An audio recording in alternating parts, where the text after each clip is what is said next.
স্বাগতম প্রিয় দর্শক। আজকের আলোচনার শুরুতে পবিত্র কোরআনের একটি গুরুত্বপূর্ণ আয়াতের মাধ্যমে শুরু করছি।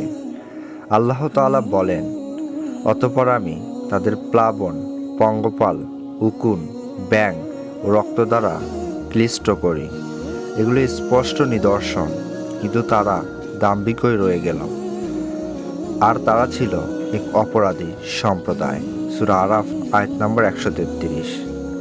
এই আয়াতটি আমাদের মনে একাধিক প্রশ্ন তৈরি করে। কেন আল্লাহ ব্যাঙ সৃষ্টি করলেন? আজকের এই ভিডিওতে আমরা সেই প্রশ্নের উত্তর খুঁজে বের করানোর চেষ্টা করব। ব্যাঙ একটি উভচর প্রাণী, যা পৃথিবীতে প্রায় 350 মিলিয়ন বছর ধরে বসবাস করছে। সারা বিশ্বে 5000 প্রজাতির বেশি ব্যাঙ রয়েছে। বাংলাদেশে 49 প্রজাতির ব্যাঙ দেখা যায়। ব্যাঙের দেহের বৈশিষ্ট্যই তাকে আলাদা করে তুলে ধরে, যেমন তাদের দেহের রঙিন ত্বক, বিশেষ ধরনের গ্রন্থি এবং শক্তিশালী শ্বাস প্রশ্বাসের পদ্ধতি।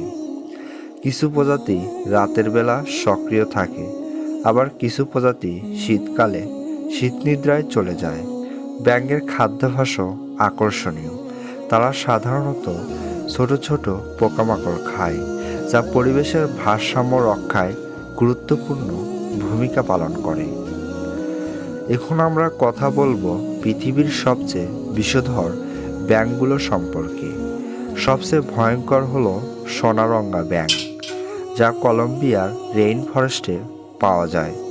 এদের বিষ এতটাই শক্তিশালী যে মাত্র 1 মিলিগ্রাম বিষ 10,000 ইঁদুর বা 20 জন মানুষকে মেরে ফেলতে পারে।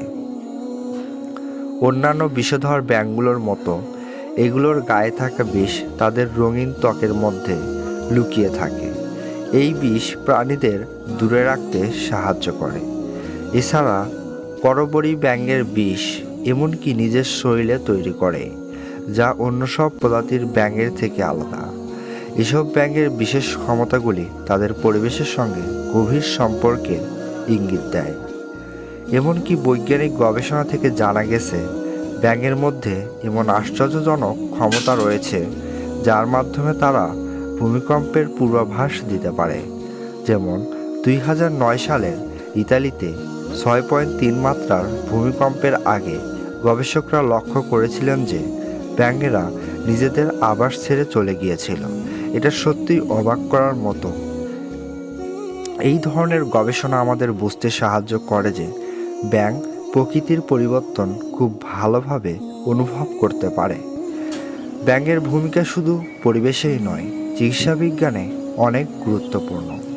সম্প্রতি আলবিনো বুলফ্রগের বিষ থেকে এক ধরনের শক্তিশালী অ্যান্টিবায়োটিক আবিষ্কার করা হয়েছে, যা হৃদরোগ ও অন্যান্য রোগের চিকিৎসায় ব্যবহার হতে পারে। এর পাশাপাশি ব্যাঙের মাংস বেশ পুষ্টিকর, যা বিশ্বের অনেক দেশে খাদ্য হিসেবে ব্যবহৃত হয়। ব্যাঙের জীবনী শক্তি, বৈশিষ্ট্য এবং ভূমিকা প্রকৃতির ভারসাম্য রক্ষা করতে অত্যন্ত গুরুত্বপূর্ণ। তাদের কাছ থেকে আমরা অনেক কিছুই শিখতে পারি, বিশেষ করে কিভাবে তারা পরিবেশের পরিবর্তন অনুভব করে এবং আমাদের সেই পরিবর্তনের সাথে তাল মিলিয়ে চলার প্রয়োজনীয়তা বোঝায়। আজকের আলোচনা এখানেই শেষ করছি।